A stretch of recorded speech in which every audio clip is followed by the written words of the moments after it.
Hello guys, welcome back to my channel. আজকের ভিডিওতে যে টপিকটা নিয়ে ডিসকাস করব সেটা ডেফিনেটলি জিওপলিটিক্যাল সিচুয়েশনসে দু তিনটে ইম্পর্টেন্ট নিউজ রয়েছে এবং যেগুলো আগামী দিনের পুরো স্টক মার্কেট বা শেয়ার বাজারকে একটা নতুন দিশা জাগাতে পারে। তো সেই জায়গাটা নিয়ে একটু প্রথমে ডিসকাশন করব। এছাড়া ইয়েস ব্যাংকের শেয়ারে খুব ভালো কোয়ার্টারলি রেজাল্ট এসছে, তো সেই বিষয়টা নিয়েও একটু ডিসকাশন করব।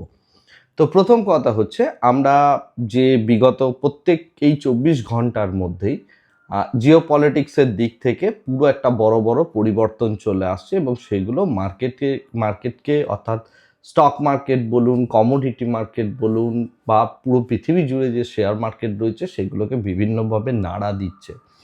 তো রিসেন্টলি যে জিনিসটা আমরা দেখতে পেলাম সেটা হচ্ছে, যা কিছু হচ্ছে সমস্ত কিছুই ডোনাল্ড ট্রাম্পের জন্যই হচ্ছে এবং তার এক একটা বক্তব্য, তার এক একটা স্টেপ, সেটা এক এক দিক থেকে দেখতে গেলে মানে পুরো পৃথিবীর এই যে ফাইন্যান্সিয়াল ওয়ার্ল্ড সেটাকে রীতিমতো ঝাঁকিয়ে দিচ্ছে।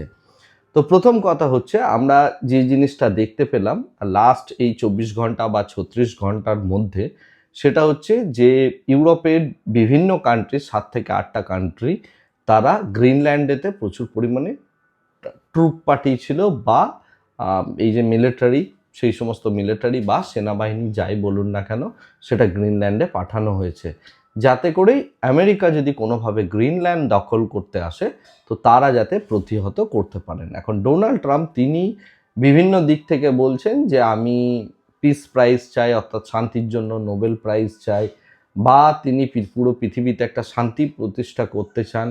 তো সেই জায়গা থেকে এসে তিনি জানেন যে যুদ্ধ তিনি করতে পারবেন না, কারণ যুদ্ধ করলে ইউএসের ইনফ্লেশন আরও বেড়ে যাবে। তাই তিনি ছোট ছোটোভাবে বিভিন্নভাবে তিনি যুদ্ধগুলো করছেন, কিন্তু বড় কোনো যুদ্ধের দিকে তিনি যাচ্ছেন না একদমই।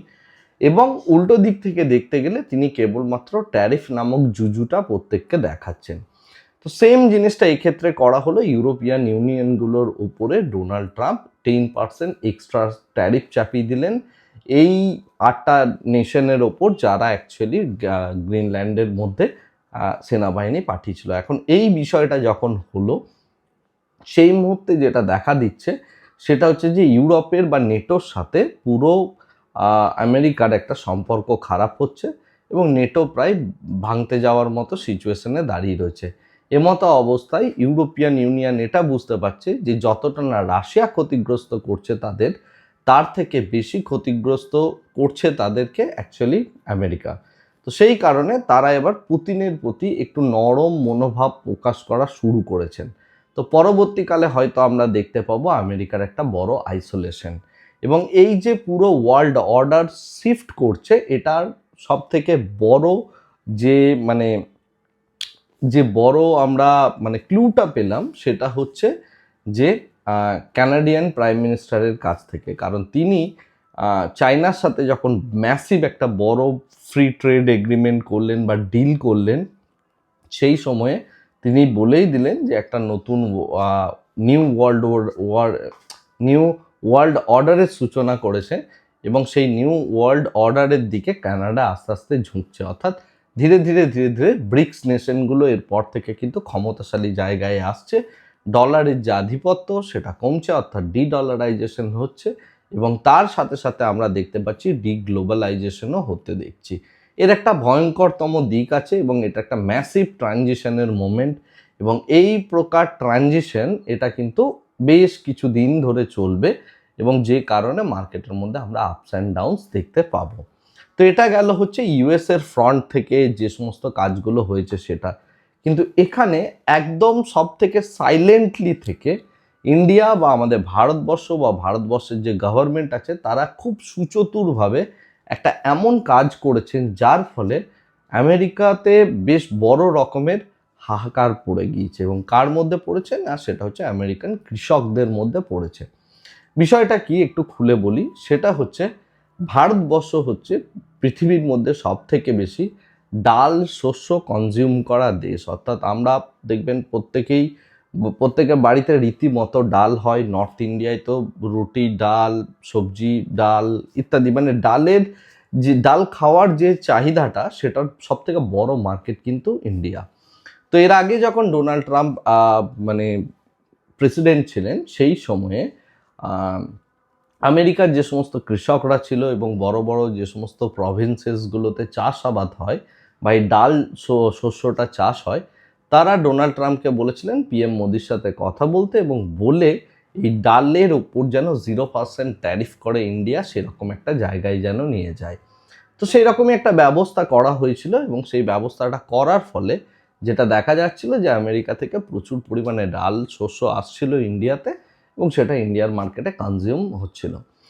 এই যে বারবার ট্যারিফ ওয়ার, ট্রেড ওয়ার ইত্যাদি কনস্ট্যান্টলি ডোনাল্ড ট্রাম্প করে যাচ্ছেন, এর ফলে ইন্ডিয়া একটা ছোট্ট কাজ করেছে যেটা খুব সাইলেন্টলি করা হয়েছে, কোনো নিউজ মিডিয়াই ছিল না বা আসেনি এতদিন পর্যন্ত। সেটা হচ্ছে যে অক্টোবর মাসের 10 তারিখ নাগাদ ইন্ডিয়া একটা ট্যারিফ আরোপ করেছে। সেটা হচ্ছে আমেরিকা থেকে যে সমস্ত পালসেস আসবে বা এই যে ডাল শস্য আসবে অর্থাৎ ডাল আসবে, সেগুলোর ওপর ইন্ডিয়া 30%-এর কাছাকাছি ট্যারিফ আরোপ করে দিয়েছিল অলরেডি অক্টোবর মাসে, যখন আমাদের ট্রেড ডিল বা ট্রেড নেগোসিয়েশনস কোনোটাই আমেরিকান গভর্নমেন্ট করতে চাইছে না এবং তারা বারবার ইন্ডিয়ার যে ফার্মারদের যে ফার্ম মার্কেট আছে বা আমাদের এই যে চাষাবাদ করার যে মার্কেট আছে সেটাতে যখন তারা আধিপত্য বিস্তার করার জন্য বিভিন্নভাবে ডিল বা নেগোসিয়েশনসগুলো করছে এবং উল্টো দিকে ইন্ডিয়ার ওপর 50%-এর কাছাকাছি ট্যারিফ চাপিয়ে দিয়েছে আমেরিকা। ইন্ডিয়ান গভর্নমেন্ট খুব সাইলেন্টলি এই কাজটা অক্টোবর মাসে করেছিল, তার ফল আমরা এই 3 মাস পরে গিয়ে দেখতে পাচ্ছি এবং সেটা হচ্ছে আমেরিকার যত বড় বড় কৃষকদের যে বড় বড় এজেন্সিগুলো আছে তারা গিয়ে তাদের ওখানের যে ল মেকার তাদেরকে চিঠি লিখেছে এবং তাদেরকে জানিয়েছে এবং উল্টো দিক থেকে দেখতে গেলে সেই ল মেকাররা এখন ডোনাল্ড ট্রাম্পকে ধরেছে যে ইন্ডিয়া একটা আনফেয়ার প্লে করেছে এবং সেটা হচ্ছে 30%-এর কাছাকাছি এই ডালের ওপর ট্যারিফ বাড়িয়ে দিয়েছে। তার ফলে আমরা ইন্ডিয়ার যে এই ডালের মার্কেটটা, সেই মার্কেটটার অ্যাক্সেস আমাদের বন্ধ হয়ে গেছে, আমাদের কৃষকরা ভালো পরিমাণ ক্ষতিগ্রস্ততার জায়গায় এসছে। এটা ইন্ডিয়ার গভর্নমেন্টের তরফ থেকে জানানো বা ইনফর্ম করার মতো কোনো ডিসিশনস ছিল না, ইন্ডিয়ার কোনো মানে নিউজ এজেন্সিও এই বিষয়টাকে পাবলিশ করেনি। এই বিষয়টা পুরোটাই আসছে ইউএসএ থেকে এবং তারা যে কতটা বড় হিট পেয়েছে এই পুরো বিষয়টাতে সেটা সম্পূর্ণভাবে তাদের যে ল মেকাররা আছে অর্থাৎ ওই প্রভিন্সেসগুলোতে যে সমস্ত বড় বড় মানে ল মেকার রয়েছে তারা ডোনাল্ড ট্রাম্পকে চিঠি লিখে জানিয়েছেন যে আমাদের এখানে কিন্তু কৃষকদের অবস্থা খুব খারাপ দিকে যাচ্ছে যদি এই ডালের মার্কেটটাতে আমরা না এন্টার করতে পারি এবং এটা সম্পূর্ণভাবে একটা আনফেয়ার প্লে হচ্ছে। এরপরে দেখা যাক ডোনাল্ড ট্রাম্প কী করেন। উল্টো দিক থেকে দেখতে গেলে সার্জিও গর অর্থাৎ আমেরিকার তরফ থেকে যিনি এসছেন উনি অলরেডি আমাদের আরবিআই এর যিনি চেয়ারম্যান রয়েছেন তার সাথে বসে বা আরবিআই গভর্নর তার সাথে বসে সম্পূর্ণভাবে একটা ডিসকাশন করে ফেলেছেন। তো এই ফ্রন্টগুলোতে কিন্তু কাজ চলছে। বিষয়টা এরকম নয় যে কেবলমাত্র ইউএসএই ট্যারিফ বসিয়েছে। ইন্ডিয়া সাইলেন্টলি ইউএসের এই সমস্ত প্রোডাক্টগুলোর ওপর ট্যারিফ বসিয়ে ইউএসকে রীতিমতো একটা বেকায়দায় সিচুয়েশনে ফেলেছে, যে কারণে সার্জিও গরকে পাঠাতে বাধ্য হয়েছেন ডোনাল্ড ট্রাম্প এবং বর্তমান সময়ে তিনি পুরো বিষয়টাকে একটা ঠিকঠাক সিচুয়েশনসে নিয়ে যাওয়ার চেষ্টা করছেন। এটা একটা খুব ইম্পর্টেন্ট ডেভেলপমেন্ট এবং একটা খুব important information India US trade deal বা ট্রেড নেগোসিয়েশনের আগে। তো এই মুহূর্তে পৃথিবী জুড়ে এই 2-3টে ফ্রন্টে ভালো রকম কাজ হচ্ছে। ইন্ডিয়ার যে সিচুয়েশন সেটা এই ট্রেড নেগোসিয়েশনস বা ট্রেড ডিলেরতে ইন্ডিয়ার সিচুয়েশনসটা যে খুব বেশি নড়বড়ে সেটা কিন্তু একদমই নয়। তো সুতরাং দেখা যাক যে এই ট্রেড ডিল বা ট্রেড নেগোসিয়েশনস কবে হয় সেই বিষয়ে যদিও এখন অবধি কিছু জানা যায়নি, কিন্তু এই নতুন ইনফরমেশনটা আসার ফলে যে একটা লেভেল প্লে হচ্ছে বিশেষ করে এই ট্রেড নেগোসিয়েশনে সেটা সম্পূর্ণভাবে বোঝা যাচ্ছে এবং ইন্ডিয়ান গভর্নমেন্ট বা যারাই নেগোসিয়েশনস করছেন তারাও যে একটা স্ট্রং পজিশনে এসছেন সেটার একটা বড় ইন্ডিকেশন হচ্ছে এই বিষয়টা। এনিওয়ে এটা গেল হচ্ছে একটা পার্সপেক্টিভ। সেকেন্ড যে বিষয়টা নিয়ে কথা বলবো সেটা হচ্ছে আগামীকালের মার্কেট। আগামীকালের মার্কেটটা কিন্তু ভীষণ ইন্টারেস্টিং হতে চলেছে। তার কারণ Reliance industries, ICICI bank, HDFC bank, yes bank ইত্যাদি বিভিন্ন বড় বড় যে সমস্ত কোম্পানিগুলো ছিল ইন্ডিয়ান মার্কেটের মধ্যে তাদের প্রত্যেকের কোয়ার্টারলি রেজাল্ট রিলিজ করেছে এবং এর আগে আমি রিলায়েন্স ইন্ডাস্ট্রিজের কথা বলেছি। আমার যেটা ধারণা রিলায়েন্স কালকে ফ্ল্যাট ওপেনিং বা স্লাইড গ্যাপ ডাউন ওপেনিং হওয়ার চান্সেস বা প্রবাবিলিটি অনেক বেশি। উল্টো দিক থেকে এই সমস্ত যত ব্যাংকসের রেজাল্ট রিলিজ করেছে কোয়ার্টারলি রেজাল্ট, তার মধ্যে সব থেকে আমার পছন্দের ভালো রেজাল্ট করেছে হচ্ছে ইয়েস ব্যাংকের কোয়ার্টারলি রেজাল্ট। 2022 থেকে আজ অবধি বা তারও আগের সময় থেকে, আমি 2022-এর সময়কালটা শুধুমাত্র ধরছি, কোনো কোয়ার্টারে এত বেশি পরিমাণ প্রফিট হয়নি। 953 কোটি টাকার কাছাকাছি প্রফিট হয়েছে, যেটা লাস্ট কোয়ার্টারের থেকে 55%-এর কাছাকাছি কোয়ার্টারলি রেজাল্ট ইনক্রিজ করেছে। ইপিএস গ্রোথ আছে, নেট এনপিএ গ্রোথ, তাদের যে নেট এনপিএ যেটা সেটাও কিছুটা পরিমাণ ডিক্লাইন করেছে এবং তাদের এনপিএ গ্রোথ সেটাও মোট কথা সিমিলার আছে। তো সমস্ত দিক থেকে দেখতে গেলে ইয়েস ব্যাংকের শেয়ারের বা ইয়েস ব্যাংকের এই যে কোয়ার্টারলি রেজাল্ট সেটা আগামী দিনে কিন্তু ইয়েস ব্যাংকে অনেকটা পরিমাণ পজিটিভিটি এনে দেবে। আপনারা জানেন যে আমি দিওয়ালির সময় থেকে ইয়েস ব্যাংকের কথা বলেছিলাম এবং যারা জানেন তারা জানেন অ্যাকচুয়ালি। তো আমি এই শেয়ারটাতে ভীষণভাবে বুলিশ ছিলাম অনেক কাল আগে থেকে।